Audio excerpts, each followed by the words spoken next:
E vocês fiquem aqui e prestem atenção no Luca Bassani, porque ele vai falar das eleições no Reino Unido agora. Os britânicos vão às urnas hoje. Ô, Luca Bassani, e tudo indica que depois de 14 anos pode haver um revés político no Reino Unido? Bem-vindo, meu amigo. É isso mesmo, Cini. Boa tarde a você, a todos que nos acompanham. Ao mesmo tempo que vemos que alguns ventos na Europa sopram para a direita, no Reino Unido o vento sopra para a esquerda. Após 14 anos de governo conservador, com 5 primeiros ministros, David Cameron, Theresa May, Boris Johnson, Liz Truss e Rishi Sunak, tudo indica que a vitória será realmente imensa para os trabalhistas do partido aí de centro-esquerda, liderado por Keir Starmer, que é um novato no aspecto da política parlamentar tão grande assim, sendo uma figura de destaque. Ele já tem experiência política, mas tendo esse destaque realmente recente, ele que trouxe o partido mais ao centro em detrimento do socialista Jeremy Corbyn, que o precedeu. Nós vemos que as pesquisas dão no voto popular mais de 20 pontos de vantagem para os trabalhistas, e na divisão dos assentos do parlamento britânico, da Câmara dos Comuns, por conta do voto distrital, essa diferença pode ser ainda mais gritante.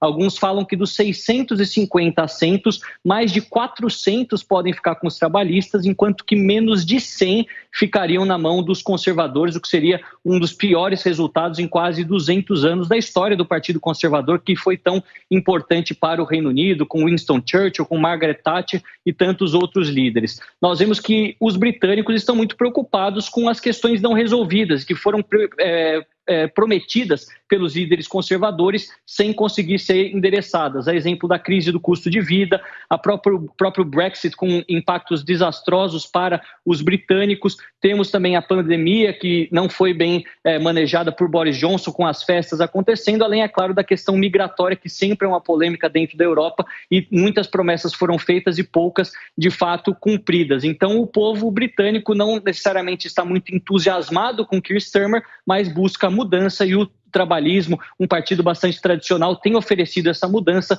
14 anos depois dos seus adversários políticos terem comandado o país e terem deixado o Reino Unido em uma situação bastante difícil, com alta inflação e também com uma das maiores crises do custo de vida, filas na NHS, no SUS britânico, o que realmente leva o eleitorado a pender para um outro lado. Daqui a pouco as urnas se fecham em mais 25 minutos, já que 10 horas horário de Londres a eleição se encerra. Então acredito que no Jornal da Noite, com o Thiago Berraich, já teremos os resultados preliminares para a nossa audiência. Maravilha, Luca Bassani, você sempre dando um show aqui ao vivo. Obrigado, abraço, boa cobertura aí para você. Assim como o Reino Unido se separou da União Europeia por meio do Brexit, que inclusive está sendo pouco falado nessa campanha, porque eles falam que é uma espécie de Voldemort lá. Sabe o Voldemort do Harry Potter, que é o vilão em que ninguém pode falar? É aquele que não deve ser nomeado?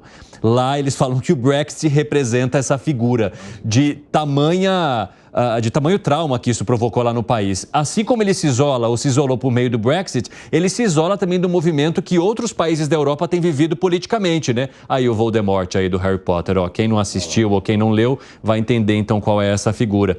O pessoal é rápido, hein? Caramba! Isso porque a gente não combinou.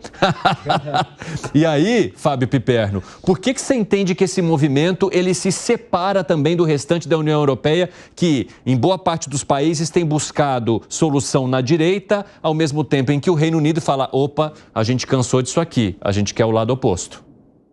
E o Brexit tem, obviamente, muita influência nisso aí que você falou, Então, em 2016, o então primeiro-ministro David Cameron comete um erro brutal que praticamente aniquilou com sua promissora carreira política, ele que já governava há algum tempo e era alguém bem avaliado. Ele, apostando nisso, havia um movimento mais à direita do partido e de outros setores do sistema político defendendo essa ideia. Então ele apostou que ele, que era contrário a isso, não, vamos fazer um plebiscito, nós vamos ganhar e segue a vida. Surpreendentemente, ele vai e perde o Brexit, vence, e aí então tem que fazer. Se cogitou muito naqueles anos posteriores, de dar um passo atrás, desistir e tal, mas seria um vexame, convocar um novo plebiscito.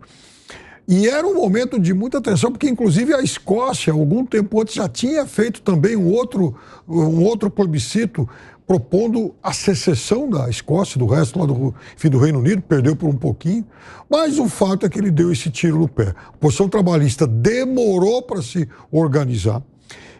O Cameron cai, vem a Theresa May e depois o Boris Johnson, que era uma figura popular do partido, mas que cai também por, enfim, coisas que não devia ter feito, em pleno período de pandemia, né?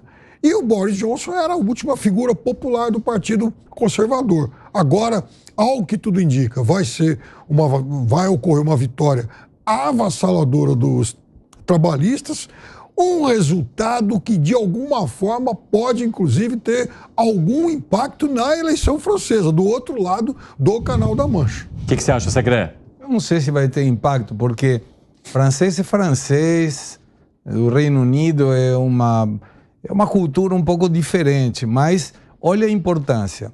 Perfeito o que colocou o Piperno. Quando eram feitas as pesquisas de opinião, eu acho que Cameron, na época, ele arriscou a fazer aquele referendo, porque todas as pesquisas afirmavam que o Reino Unido, a sua população, não queria sair da União Europeia.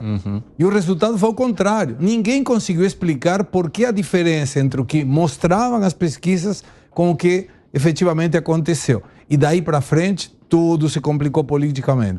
Vamos ver agora, o eleitor é que manda. E o Brexit é um período, a partir disso, o Reino Unido vem tendo índices econômicos muito ruins.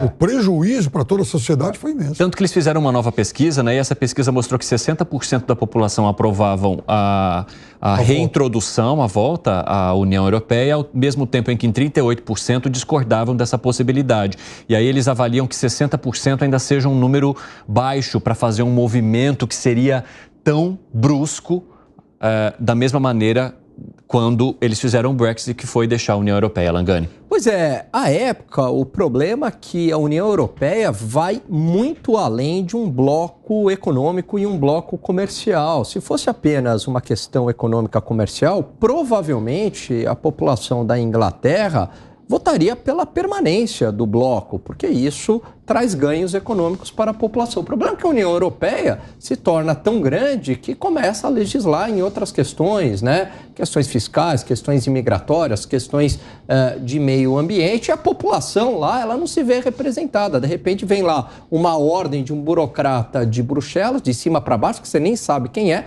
e a população tem que seguir aquilo. Então, havia um descontentamento em relação a isso. Agora, não dá para ter essa saída da União Europeia e não ser uma saída completa. Ou você sai da União Europeia ou não dá. Quer dizer, manter ali apenas o bloco comercial não seria possível. E, evidentemente, com essa saída, por essa insatisfação em relação a essas outras questões não econômicas, trouxe também prejuízos econômicos, porque os acordos comerciais, evidentemente, favoreciam a Inglaterra também.